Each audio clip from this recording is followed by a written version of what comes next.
Yo, halo teman-teman semuanya, bertemu lagi di channel YouTube Vicky Hayden Alzaini. Dan oke teman-teman, jadi di video kali ini saya bakal membahas mengenai mappingan untuk indeks Nasdaq ya.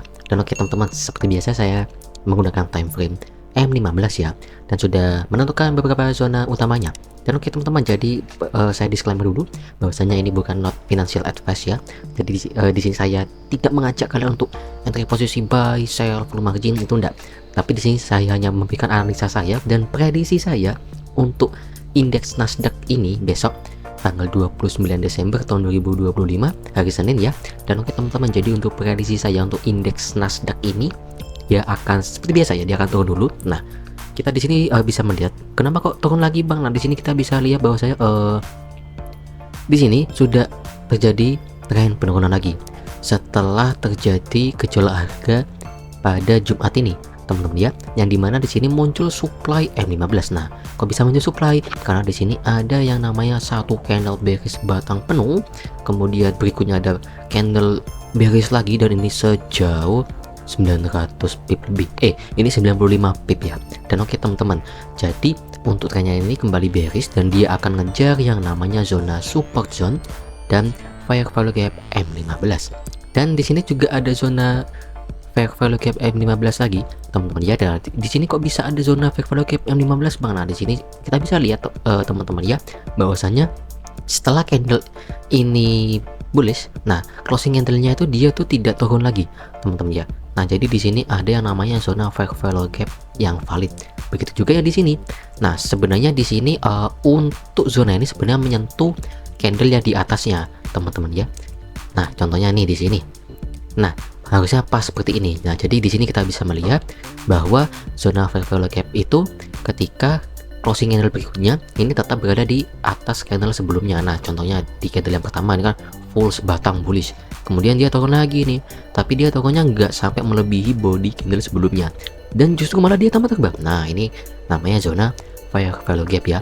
Dan karena di sini saya menggunakan time frame M15, jadi fair value gap-nya ini saya bagi nama fair value gap M15. Nah, jadi di sini saya menggunakan time frame M15 ya, karena memang untuk persentasenya ini sekitar 80%-an teman-teman ya. Jadi respect-nya itu lebih tinggi, apalagi di market index kayak gini teman-teman, di Nasdaq ya, terutama di Nasdaq. Wah, ini ketika nih contoh nih. Nah, jadi untuk prediksi saya teman-teman untuk besok hari Senin tanggal 29 Desember tahun 2025, Nasdaq ini akan kembali melanjutkan penurunannya teman-teman ya, masuk zona support. Nah, prediksi saya teman-teman untuk support ini masih belum begitu kuat karena di sini sudah mengalami sentuhan yang pertama dan sentuhan yang kedua. Di sini ada satu candle sebelum dan satu candle sesudahnya. Jadi tunggu aja di zona berikutnya, di zona fair value gap ini atau di zona demand ini. Jadi kalau semisal respect ya alhamdulillah, tapi kalau semisal makin jebol kita tunggu di zona fair value gap atau di zona demand. Nah, ini kan ada zona demand di sebelah sini. Nah, jadi kita tunggu aja. Tapi kalau menurut saya dia akan respect di zona fair value gap M15 yang pertama ini teman-teman. Jadi karena belum ada sentuhan sama sekali, kalau support zone kan sudah ada sentuhan nih. Yang pertama di sini ada sentuhan pertama dan ini kedua, dan juga bentar, kalau saya lihat ini masih pertama sih, dia kan turun nih, dia turun dulu langsung turun dalam dan dia langsung bener-bener kembali harganya langsung rejection lagi ke atas karena masuk zona support. Di sini langsung terbang lagi kena supply M15, dia lanjut penurunan lagi. Kalau kita lihat di sini masih kena sentuhan enggak ya? Oke, kita coba zoom lagi teman-teman ya, kita bakal lihat oke masih belum kena sentuhan, berarti masih di sini. Dan berarti di sini ada yang namanya zona supply M15 yang masih valid, fresh dan kuat. Kalau support zone ini dia masih sentuhan pertama ya, sudah ada sentuhan pertamanya. Jadi untuk sentuhan keduanya ini rawan jebol teman-teman ya. Jadi kita tunggu aja di zona fair value gap M15 yang di sini. Nah, jadi ketika sudah masuk zona fair value gap M15 yang di harga 25.600 ini, baru kita entry posisi buy di sebelah sini.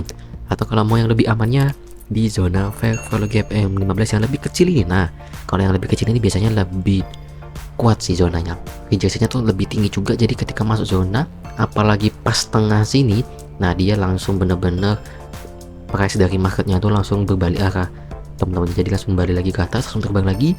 Nah, ini saya tandai dulu dengan tanda panahnya ya, contoh masuk ke zona ini. zona fair value gap M15 yang kecil ini. Nah, dia langsung melanjutkan penerbangan, retest, langsung melanjutkan penerbangan lagi hingga sentuh supply M15. Nah, tapi bagi teman-teman yang ingin main lebih aman lagi, nah teman-teman bisa tunggu aja nih di zona demand M15 yang di sini. Nah, di sini saya menandakan zona demand karena memang pada hari Rabu ini jam 21.45 ini harga dari indeks Nasdaq ini dia langsung terbang tinggi banget teman-teman ya, dari sini langsung tas ke atas 150 pip lebih. Nah, seperti itu teman-teman. Ini untuk market indeks Nasdaq dan ini muncul demand.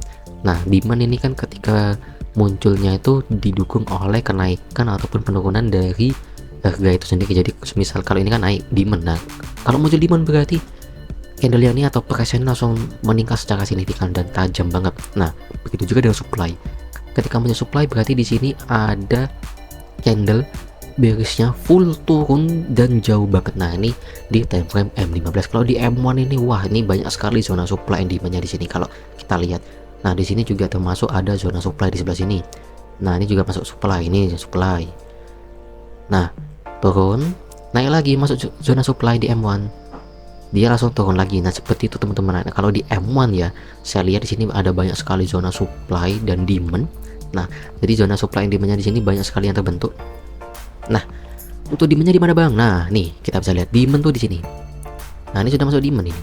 Tas. Nah, kita bisa lihat dah di sebelah sini di harga di pada Sabtu malam, Sabtu dini hari. Nah, kita bisa lihat ketika masuk zona demand, ini demand M1 ya, langsung terbang. Nah, ini muncul supply nih karena terjadi reaksi harga penurunan yang sangat tajam. Terbang lagi dia masuk zona supply, turun lagi. Nah, ini kita tunggu. Nah, ketika zona, nah kalau kita bisa lihat di sebelah sini teman-teman, nah naik turun naik turun naik. Nah, ketika masuk zona demand lagi, nah dia langsung kembali melanjutkan kenaikannya. Walaupun cuma berapa pip ini kok kita coba hitung bareng-bareng. Di sini ada 6 pip. Nah, 6 pip tapi lumayan, dia masih benar-benar respect dengan demand M1 nya sih. Nah, kita bisa lihat demandnya dan ini benar-benar zero floating. Nah, masuk zona nih dia price-nya ini meninggalkan sumbu atau ekornya, jadi bukan body candle ya. Begitu juga yang di sebelah sini teman-teman ya, yang masuknya tuh ekornya bukan body candle-nya. Nah, ini kalau di M1 ya. Kalau di M1 ini wah banyak sekali untuk zona supply and demand, fair value gap-nya, dan benar-benar sangat noise banget. Ini banyak banget teman-teman ya zonanya. Nah, ini juga masuk supply nih. Sebenarnya masuk supply di sini. Nah, ini ada supply di sini. Nah, kayak gitu. Dan juga di sini ada yang namanya fair value gap. Nah, ini ada fair value gap ini. Nah, mendukung berarti. Masuk rejection, turun lagi. Nah, seperti itu teman-teman ya. Kalau kita pakai time frame M1, benar-benar banyak zona sih. Cuman balik lagi kalau di M1 ini tidak begitu kuat zonanya ketika trennya itu di time frame besarnya tuh lebih tinggi ya. Contoh kalau kayak di H1 atau M15. Nah, kalau ini bullish, nah berarti di M1 nya ini semisal masuk supply. Nah, estimasi rejectionnya paling cuma 20 pip, 10 pip, 30 pip, seperti itu teman-teman ya. Dan oke, maka dari itu saya menggunakan time frame M15 jadi lebih valid, kemudian zonanya lebih kuat, lebih sedikit, dan lebih fresh, valid, dan kuat. Nah, itu sih. Nah, terutama supply demand-nya, terus kemudian zona fair value gap-nya, kemudian support zone-nya, dan itu lebih kuat daripada kita menggunakan time frame M1. Memang kalau M1 ini enak sih, lebih cepat ya kan. Kalau kita lihat grafiknya cepet, kemudian candle yang terbentuk banyak, tapi zona yang kebentuk juga banyak, seperti itu teman-teman. Kalau M5 masih lumayan lah, lumayan oke. Nah, kita bisa lihat masuk support zone, terbang. Tapi di sini saya masih lebih nyamannya di time frame M15. Jadi setiap 15 menit terbentuk satu candle. Nah, jadi di sini kita bisa melihatnya trennya naik atau turun atau sideways. Nah, kalau ini karena sempat terjadi gejolak harga di sini teman-teman. Nah, ini muncul supply seperti itu, masuk zona support, dia terbang lagi, dan sekarang kondisinya masih sideways sih. Tapi kalau kita lihat 3 candle sebelumnya ini sudah mulai menunjukkan tanda-tanda penurunan teman-teman ya. Dan ini tandanya dia akan mengejar yang namanya fair value gap M15 dan juga demand sih. Semisal kalau dua zona fair value gap M15 ini nggak valid atau nggak kuat, maka dia benar-benar mengambil demand. Si indeks Nasdaq-nya ini benar-benar mengambil demand lagi untuk melanjutkan kenaikan. Nah, ini kan demand kan sebagai bahan bakarnya untuk melanjutkan kenaikan. Kalau supply, nah ini bahan bakar untuk melanjutkan penurunan. Seperti itu teman-teman. Nah, jadi untuk supply ini teman-teman harus hati-hati juga, karena kalau supply nih masih belum ada sentuhan sama sekali, jadi masih kuat banget untuk zonanya. Jadi kalau masuk zona supply, tunggu di tengah sini untuk risiko yang lebih kecil lagi, atau kalau bisa entry paling pucuk lah di atas ini. Tapi kalau yang high risk, yang play yang factor factor itu, langsung aja entry di sini di first zone. Nah, di zona pertama ini. Nah, jadi kadang biasanya langsung rejection kalau zonanya kuat dan valid. Tapi kalau misal trennya udah bullish, nah ini kita tetap waspada, kita bisa entry di tengah sini, di tengah zona, atau di last zone, atau di akhir zona seperti itu. Dan oke, ini adalah prediksi saya teman-teman untuk indeks Nasdaq yang untuk hari Senin besok tanggal 29 Desember tahun 2025. Dia akan turun lagi mengejar yang namanya fair value gap M15. Tapi kalau misal makin dalam, ya berarti dia akan ngejar yang namanya demand M15 yang di sebelah sini.